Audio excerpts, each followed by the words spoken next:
O sal. Vamos falar um pouco acerca do sal. Mateus, capítulo de número 5, versículo de número 13. Jesus diz assim: Vós sois o sal da terra, e se o sal for insípido, com que se há de salgar? Para nada mais presta. Mateus 5,13.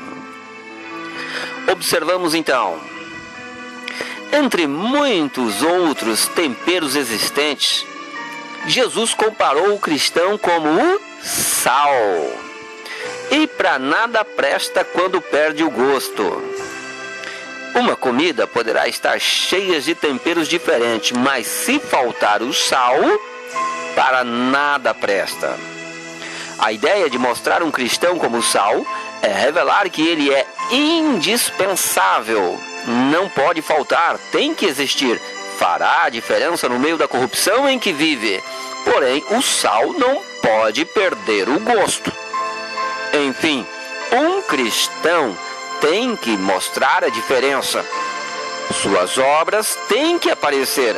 A santidade tem que resplandecer em sua vida. É o sabor revelado por Jesus. Observa que numa mesa pode estar muitos temperos, mas se faltar o sal, a comida já não terá mais o seu valor, para nada presta.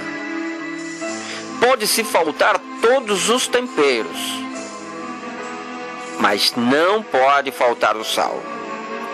O sal tem que estar incluído entre todos os temperos ou sozinho.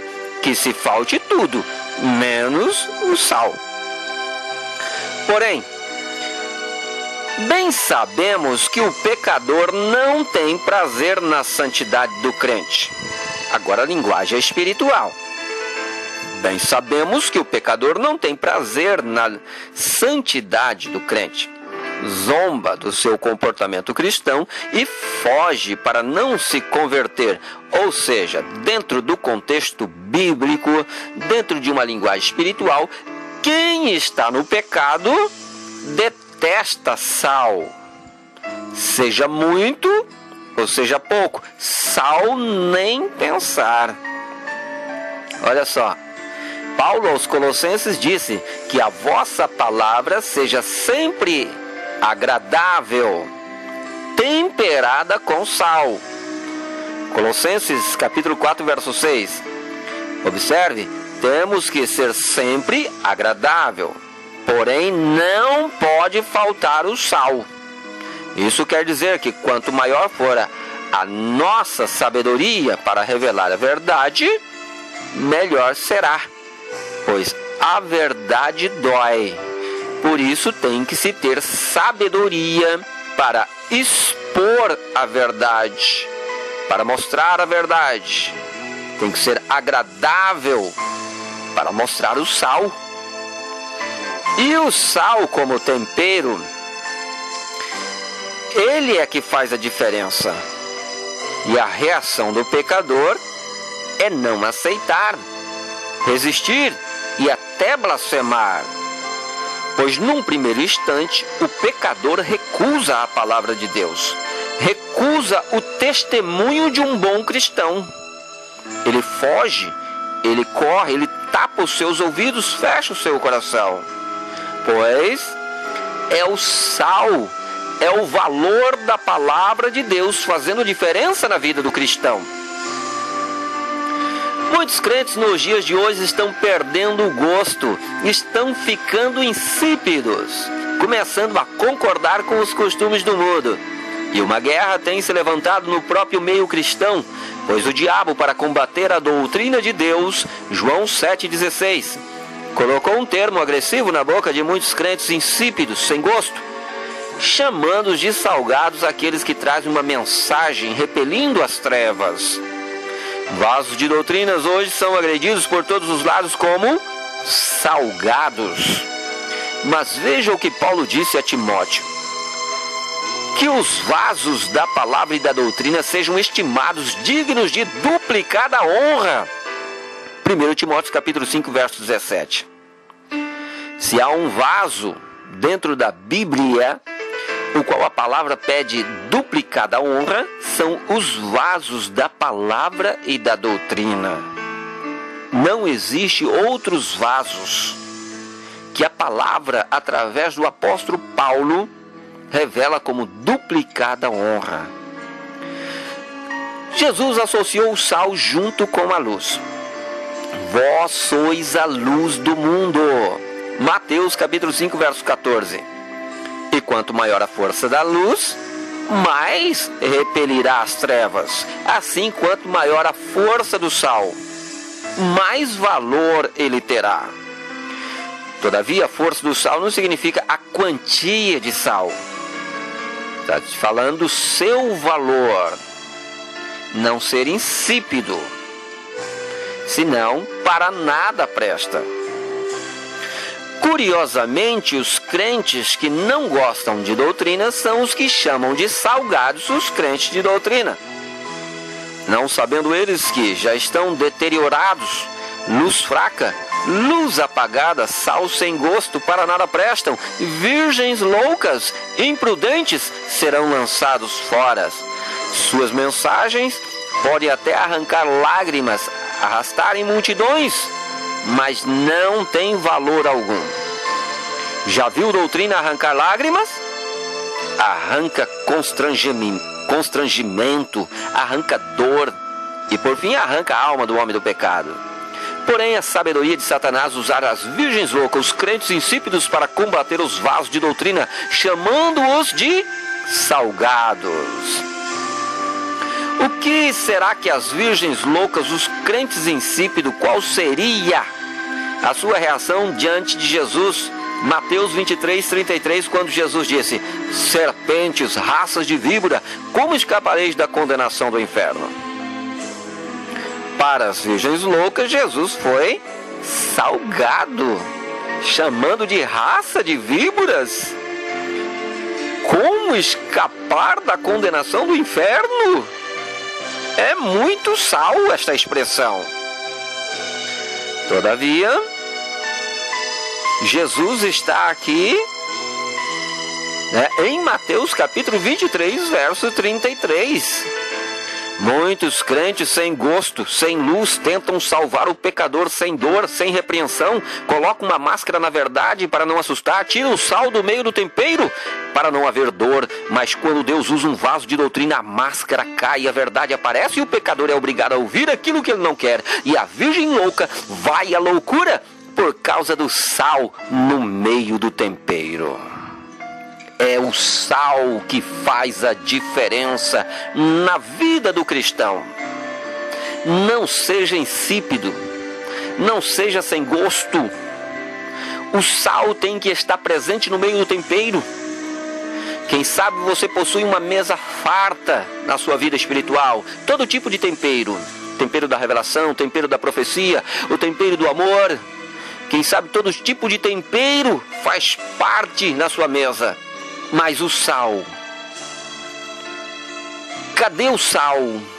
E muitas vezes, quando se aparece o sal na mesa, o sal está sem gosto, está insípido, já não está prestando mais. É o crente prudente saindo da posição da prudência e se transformando na virgem louca, no imprudente, está perdendo o gosto, está tendo comunhão com o mundo, crente que se envolve com o pecado. Não perca o sal na sua vida. Cuida, zela pela santidade, pois sem santificação ninguém verás a Deus. O sal tem que estar presente, é ele que faz a diferença no meio do tempero, é a santidade na sua vida. Corpo, alma e espírito, temos que nos santificar. Observa agora essa ilustração. Um restaurante. Havia na porta daquele restaurante um anjo E de repente chega um crente. O anjo pega então o prato, coloca na mão do crente e diz: olha, sirva-te a gosto. Todavia à frente há um buffet, mas este buffet à sua frente é um buffet somente de temperos. E está-lhe ordenado apenas pegar um tipo de tempero. Existe uma variedade de temperos neste buffet, mas pegue apenas um tipo de tempero. Não erre, seja sábio. O homem então, com o prato na mão, se serviu e se dirigiu ao buffet cheio de tempero, uma variedade enorme de tempero. E ali então, ele simplesmente sentiu a vontade, diante de tantos temperos, ele sentiu a vontade de colocar um pouquinho de cada tempero no seu prato. Ele observou que o anjo não se fazia mais presente, havia liberdade. Ele estava ali dentro de uma liberdade, ele poderia servir o seu prato. Pelo que então ele pega um pouquinho de cada tempero. E no meio daqueles temperos havia também o sal. Ele pega então o saleiro e se serve também com o sal, a gosto. Aí então ele senta na mesa e leva o bocado à boca. Quando ele leva o bocado à boca, ele sai cuspindo, vomitando tudo, e imediatamente grita o anjo. E o anjo então se faz presente e diz: o que aconteceu, homem? Mas anjo, esta comida está adocicada, esta comida está doce. Eu nunca comi uma comida doce. O que aconteceu? Tu me disseste para não errar, ser sábio, mas a comida está doce, tem açúcar na comida. O anjo então disse para ele: olha, homem, eu não tenho os olhos que tudo veem. Eu não sou onisciente, onipresente nem onipotente. A obra não é minha. Eu sou apenas aquele anjo do Salmo 34, versículo de número 7. Estou acampado ao seu redor para lhe ajudar. E te ajudei, dizendo: não erre, seja sábio. Mas você errou, você transgrediu diante dos olhos que tudo veem, diante daquele que é onisciente, onipresente e onipotente, diante do dono desta obra, diante daquele que transformou a água em vinho e que tem poder para transformar sal em açúcar, pois ele não se deixa escarnecer e não tem o culpado por inocente. Quem quer viver uma vida doce na face da terra, homem, são os rebeldes. Muito bem. O anjo novamente está na porta do restaurante. Lá vem um outro cristão. Adentra o restaurante, o anjo pega o prato, coloca na mão dele e dá ordem a ele: olha, sirva-te e vai em direção ao buffet. Existe todo tipo de temperos. Neste buffet há uma variedade muito grande, mas lhe está ordenado que você pegue apenas um tipo de tempero. Não erre, seja sábio. O homem então, com o prato na mão, serviu-se e foi em direção ao buffet.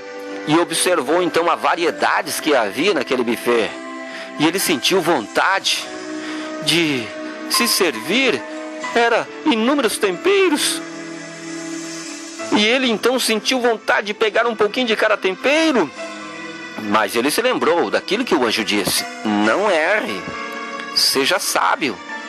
É apenas um tipo. Então ele determina então escolher apenas um tipo. Mas quando ele observava cada tipo de tempero, ele observou que se ele pegasse qualquer um dos temperos, o sal ficaria de fora. Se ele pegasse qualquer tempero, o sal ficaria de fora. E a comida sem sal não teria valor nenhum com o tempero. E a ordem era: não pode levar 2 tipos de tempero. É apenas um tipo. E a palavra do anjo dentro dele fazia diferença: não erre, seja sábio. Ele observando então, ele viu que não adiantava ele levar todos os temperos se o sal ficasse de fora. Era melhor então levar o sal e deixar todos os temperos. Ele concluiu que o mistério do negócio era o sal. É o sal que estava fazendo a diferença naquele buffet. Era o sal a coisa mais importante ali, do que adiantava todos os temperos, mas se não houvesse o sal. Era melhor ter o sal do que todos os temperos. Ele viu tudo aquilo, pelo que então ele determinou em pegar o sal. E foi até a mesa, colocou sal a gosto na sua comida.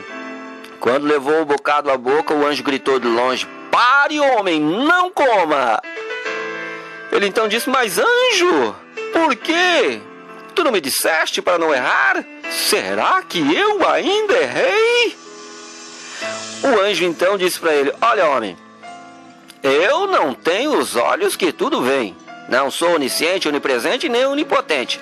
A obra não é minha. Eu sou apenas aquele anjo do Salmo 34, verso 7. Estou acampado ao teu redor para lhe ajudar. E te ajudei dizendo: não erre, seja sábio. E você não errou, você obedeceu. O dono da obra manda te dizer que a tua obediência tem um preço. E ele paga a cada um segundo as suas obras. Portanto, agora levanta da sua mesa e sirva-te de todos os temperos conforme a vontade do teu paladar." Viu só? Quem planta, colhe. Quem planta obediência, colhe as bênçãos de Deus. Sim. Quem planta obediência, colhe as bênçãos de Deus. Todavia, dentro das bênçãos de Deus está incluído o sal. O sal não pode faltar. O sal tem que estar presente. O sal é o mistério do negócio. Quantas igrejas sem sal? Quantos cristãos insípidos? Quantas igrejas que já não apresentam mais o sal? E quantas que tendo o sal, já aquele sal sem gosto, aquele sal que para nada mais presta? Quantas igrejas como a igreja de Sardes, o pastor está morto, tinha todo tipo de tempero, usava os dons, as qualidades de Deus estavam presentes naquela mesa, dentro daquela igreja. Mas Jesus revelou: tu tem nomes que vive, mas está morto. Estava faltando sal naquela igreja.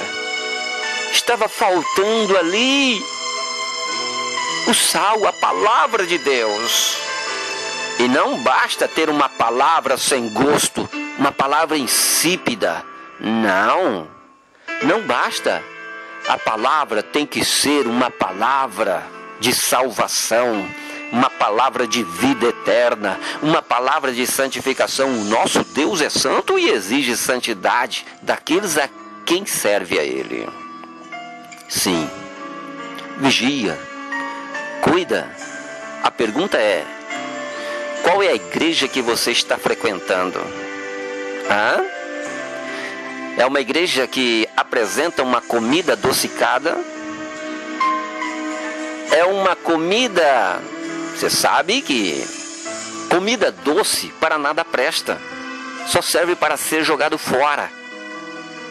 Na vida espiritual, a maior parte das pessoas preferem comidas adocicadas, porque o sal toca no pecado. O sal, na linguagem espiritual, vai ferir o pecado. Vai fazer a diferença. O sal no organismo do ser humano, ele tem um objetivo. E o sal na vida espiritual também tem um objetivo. Todavia, a maior parte prefere todo tipo de tempero. preferem revelações, profecia, oração, preferem as bênçãos do Senhor. Mas quando a palavra da verdade aparece, as pessoas não se sujeitam, correm, fogem. E quantas igrejas que parecem mais restaurantes que servem comidas doces. Não existe mais o sal. Vigiai, cuidai, porque a tua salvação é preciosa.